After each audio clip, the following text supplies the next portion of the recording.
درود شنوندگان گرامی، گفتارمان را از سلسله خوانش ادبی آغاز می‌نماییم.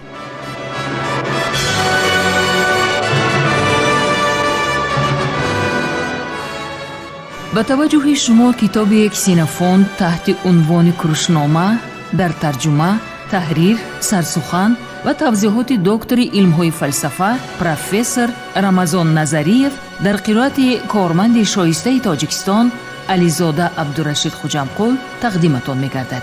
گفتار 28.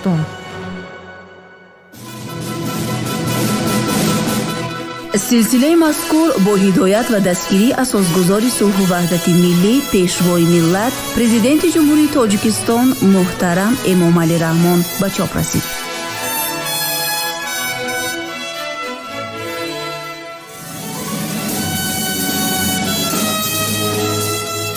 کروشنامه اثری است که تربیه سرلشکر و حاکم آرمانی مردم فارس را در دوره هخامنشی‌ها تصویر می‌کند. آن همچون رمانی تاریخی، ترجمه حالی و دستورنامه اداره کنی و راهبری تعبیر می شود. در آن در برابر هنرهای جنگی و لشکرکشی و صنعت جنگ و محاربه ها، همچنین دستورهای سیاسی و اخلاقی در آمیزش با قصه های مردمی، ترجمه حالی و تخیلات بدیعی تصویر می یابد که اکثر آنها در دایره طبقه برگزیده افینه صورت گرفته است. همچنین کروشنامه در باره خصلت و سیرت کوروش بزرگ معلومات می دهد. کتاب سیوم، بابی سیوم.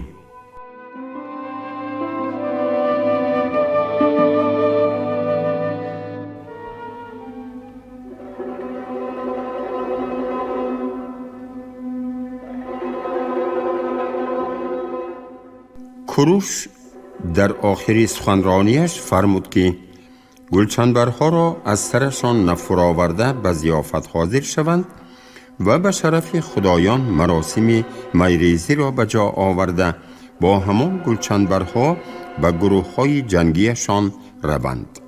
وقتی که آنها بازگشتند، کوروش فرماندهان قسم‌های پیشرو را دعوت نموده وظیفه‌های آنها را با چنین سخنها بیان کرد.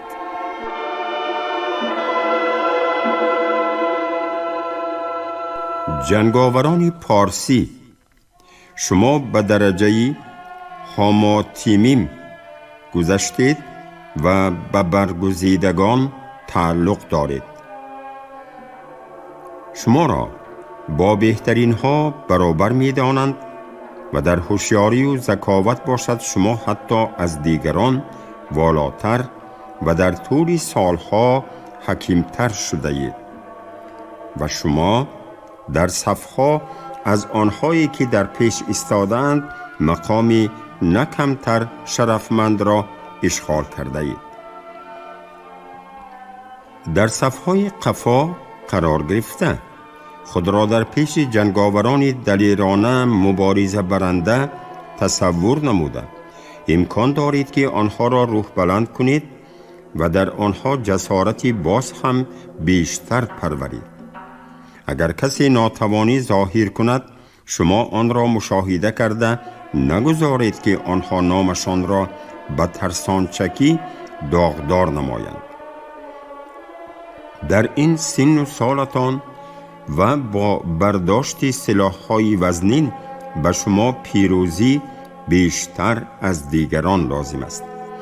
هنگامی که اشخاصی صف پیش شما را به حمله بر ضد دشمن دعوت می کنند با آنها پیروی کنید و برای آنکه از آنها بدتر نشوید در نوبت خود آنها را دعوت کنید که به سوی دشمن تیزتر پیش روند. روید و پس از خوراک نصف روزی با گلچنبرها در بالای سرتان به نزد سربازان خود برگردید. کوروش و جنگاوران او با چنین کارها مشغول بودند. آشوریان باشند الکی از خوراک نصف روزی فارغ شده بودند و دلیرانه از استحکامهایشان برآمده پرجوش و خروش به صف آرایی نظامیشان شروع کردند. آنها را خودی شاه آشوریان که از پیش لشکر با فایتونی چرخدار می گذشت به ترتیب می آورد. او به جنگاورانش با چنین سخنها مراجعت کرد: جنگاوران آشوری، اکنون شما باید مردانگیتان را اثبات کنید. شما برای جان خود، برای زمینی که در آن به وایه رسیده اید، برای خانه های شخصی خود، برای زنان و فرزندانتان و برای هر چیزی که برای شما عزیزتر است مبارزه خواهید بود. پیروزی به دست آورده مثل پیشتر صاحب همه اینها باقی میمانید، ولی اگر مغلوب شدید دانید که همه آن به دست دشمنان خواهد گذشت. از این رو تشنگی برای غلبه باید در قلب‌هایتان جریان داشته باشد. اگر کسی که برای پیروزی جنگیده رو به گریز نهد و پشتش را به سوی دشمن گرداند، قسمی بدنی که خالی از دستها و یراق و اسلحه است برابر با جنونی می باشد. کسی که جان خود را نجات دادن خواسته از میدان جنگ می گریزد نیز دیوانه افزا است. بدانید که تنها غریبان زنده می مانند، فراریان نظر به آنهایی که استوارانه مبارزه می برند بیشتر می میرند. کسی نیز دیوانه افزا است که برای صاحب شوی به ثروت سعی و کوشش نموده گمان می برد که او را مغلوب کرده اند. کی نمی داند که غریبان هم اموال خود را نگاه می دارند و هم اموال مغلوب شدگان را به دست می آرند، در حالی که مغلوب شدگان هم مال و ملک و هم آزادی خود را از دست می دهند.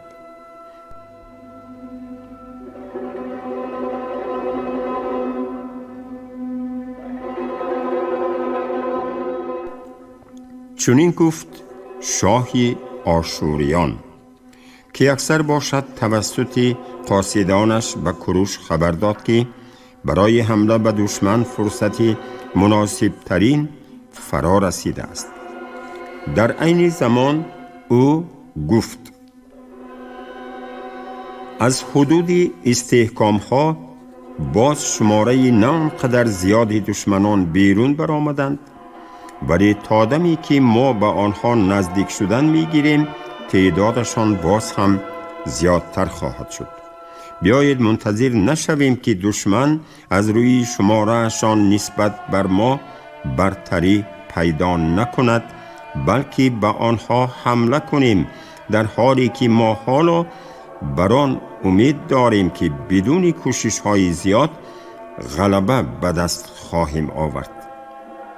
کوروش با این چنین جواب داد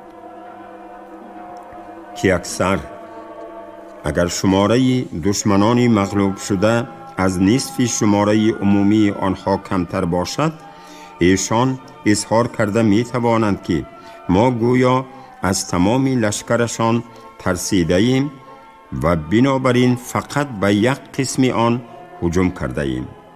آنها خودشان را مغلوب شده اعتراف نمی کنند و آنگاه مجبور می شوی که به جنگ دیگر وارد گردی که در آن دشمنان برایشان احتمالاً یک اصول مفیدتری عملیات را انتخاب نمایند. حالا باشد آنها به ما امکان می دهند که شمارهشان را خودمان معین کنیم و با چنین مقداری سربازانی که برای خودمان مطلوب می شماریم وارد جنگ گردیم. قاصدانی که اکثر این سخنان را شنیده به جایشان برگشتند. در این وقت به نزد کوروش پارسی خریسند و بعضی حماتم‌های دیگر که همراهشان فراریان را پیش انداخته می آمدند به نزد کوروش رسیدند. کوروش البته از آنها درباره همه چیزهایی که به جنگاوران دشمن دخل داشت پرسان گشت. فراریان جواب دادند که آشوریان الکی با سلاح در دستشان از استحکامهای خود بیرون برآمده اند و خود شاه که استحکام را نیز ترک کرده بود آنها را با ترتیب جنگی پیش می آورد. و گفته آنهایی که سخنان او را شنیده اند، او در این لحظه ها به جنگاوران خود که به صحرا برآمده اند مراجعت های سیرشمار و شوق‌آور می کند. در این حال خریسند گفت: ای کوروش، آیا برایت نیز لازم نآمده است که لشکرت را جمع کنی و مادامی که هنوز وقت هست به جنگاورانت مراجعت نموده با سخنانت روحیه آن را بلند برداری؟ خریسند جواب داد کوروش: از خبری آنکه شاه آشوری ها لشکرش را تشویق می دهد مایوس نشو. چنین سخنان زیبایی وجود ندارند که ترسانچک را برابری شنیدن این سخنان دلیر گرداند. سخن کمانورانی را که اگر مدتی دراز مشق نکرده باشند تیراندازی ماهر نمی گرداند و درباره نیزه پرتایان و سوارگردان نظامی نیز عیناً همین سخنان را گفتن ممکن است. آنها حتی بدن خود را به کار وزنین عادت نمی کنند به شرطی که اگر قبلاً با کارهایی که زحمت جسمانی را طلب می کنند مشغول نشده باشند. مگر همین بس نیست کوروش که تو روحیه جنگی آنها را بالا می برداری؟ آیا یک سخن می تواند یک باره در وجود انسان احساس شرم و حیا را بیدار کند یا او را از کردارهای ننگین باز دارد یا در وجودش تنها به خاطر شهرت خواهی، غیرت جنگی و یا میل رفع یگان خطر را بیدار سازد؟ آیا آن می تواند او را مجبور کند که مرگ را در جنگ از نجاتی که در گریز به دست می آورد افضل تر گرداند؟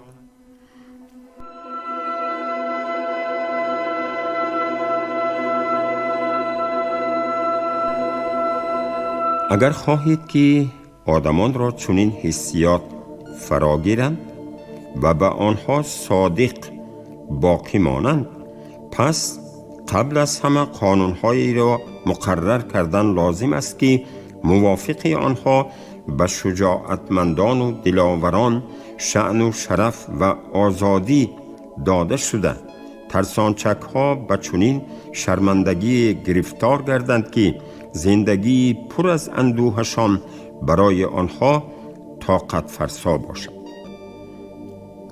گذشته از این به اندیشه من به سر آدمان، راهبران و حاکمانی را گذاشتن لازم است که آنها را عادلانه اداره کنند، دستور دهند و به کارهای شایسته عادت کنانند تا پرره درک کنند که مردان شجاع و شرفمند در حقیقت خوشبختترین و ترسانچک های و شرمسار شدگان بدبختترین آدمان خواهند بود.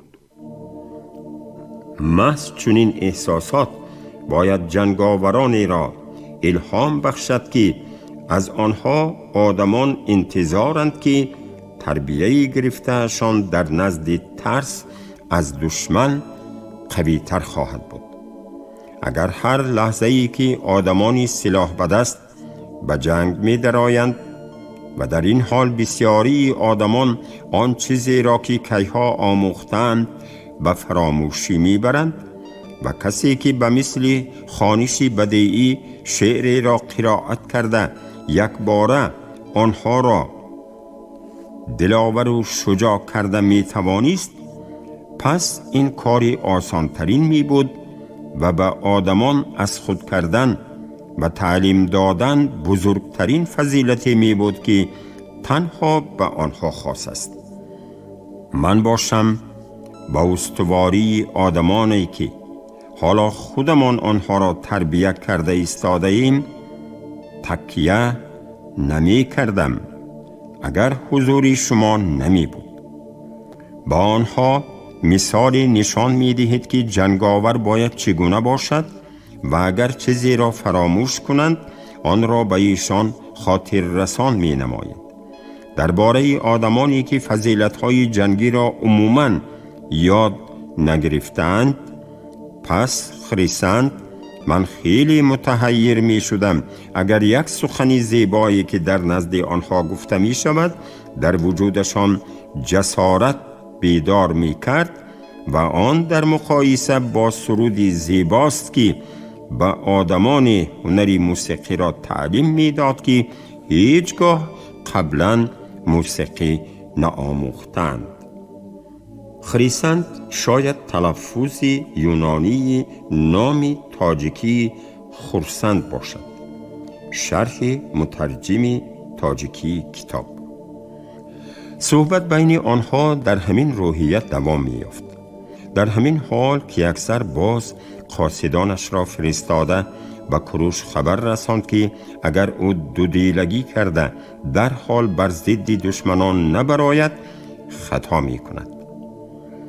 با که اکثر رسانید جواب داد کوروش و قاصدان که دشمنان تا حال با شماره کافی از اردوگاهشان نبرآمدند آن را آشکارا در حضور همگان بیان سازید، اما اگر او پرره اصرار نماید من به هجوم می‌گذرم. و قاصدان چنین جواب داد و به خدایان دعای و مناجات نموده و بیرون آوردن لشکر به جنگ شروع کرد.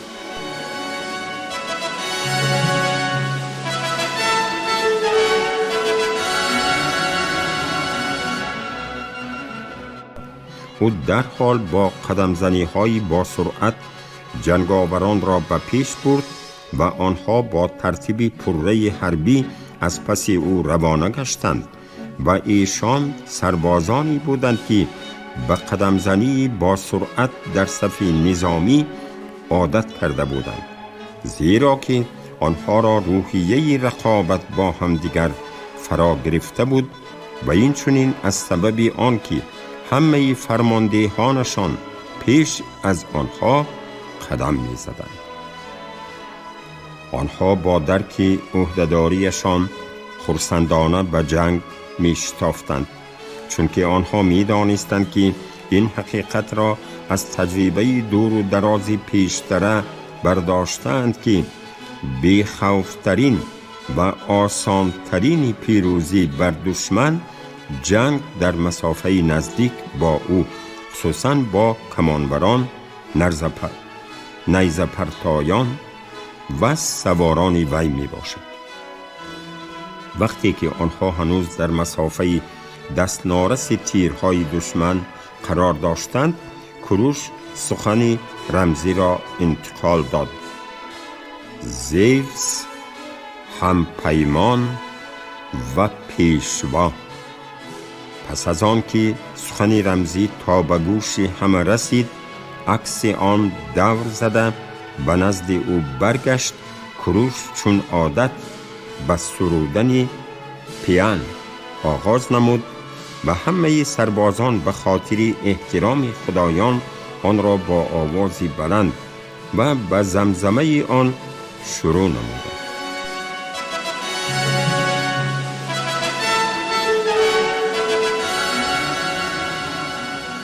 شما گفتار 28 را از سلسله خوانش ادبی از روی اثر کسینوفونت تحت عنوان کوروشنامه در ترجمه، تحریر، سرسخن و توضیحات دکتر علم‌های فلسفه پروفسور رمضان نظریف در قرائت علیزاده عبدالرشید خوجمقل شنیدید. کارگردان شیرعلی نغزلی، صدابردار کریم جان حمیدزاده.